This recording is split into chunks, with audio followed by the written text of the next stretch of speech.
We've heard a lot about divorce rates in the U.S. They're rising, they're falling, they've barely changed in the past 50 years. In reality, while Americans are getting married later, the 50% divorce rate statistic, well, apparently it's a myth. Joining us on the Koga News Live line, Dr. David Henderson, a Dallas-based psychiatrist. Good morning, doctor. Good morning. Thanks for having me on the show. Absolutely. So we've heard this 50% stat for forever. Why is it wrong? It's wrong because you can't say across the board that 50% of Americans are getting divorced. You have to be able to look at, one, there are people who are getting married and divorced multiple times. Those are being included in that statistic. And then there are also those who are in very long-lasting committed relationships.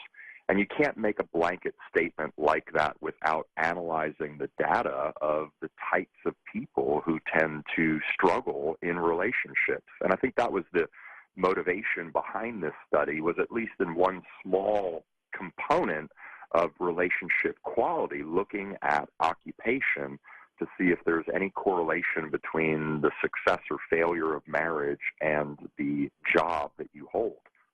Okay, so what exactly did this study look at besides occupation? It looked mainly at occupation. It looked at the different levels in terms of the professions that were there, and that was really the main focus. And I think you can draw from that some correlations, including, one, the personality factors of those that go into these particular professions. And you can also look at the job itself in terms of the stability or instability that it provides. And then honestly, and they didn't go specifically into this, but it would be interesting to kind of study out who are the types of people that marry into these professions and join into a relationship with someone who is in one of these particular jobs. And so, again, correlation is not causation. It's important to recognize that, just because there may be, for example, one of the listed jobs that has the highest divorce rate are bartenders.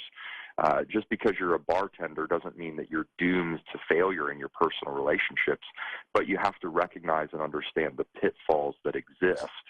And, bartenders intuitively, if you look at what they do, they're working late hours, early morning. They're exposed in an environment where there's lots of partying and celebration. There's not a whole lot of thought to the long-term success of relationships. And that puts a definite strain on any kind of sustainable marriage. Flight attendants was another one that was listed as having a very high divorce rate. So you can incorporate and extrapolate from that the constant travel and absence physically from your loved ones puts a significant amount of strain. There's also a lot of exposure in terms of other relationships in bartending, in being a flight attendant. So looking at the environment that you're exposed to and whether or not it's a stable environment, I think we can make that parallel, we can make that correlation and say, hey, if you want a successful marriage, you probably want to be home, a significant majority of the time during the week to be able to foster that relationship. All right, doctor, thank you for your time. That's Dr. David Henderson joining us on the Koga News Live Line. We appreciate it.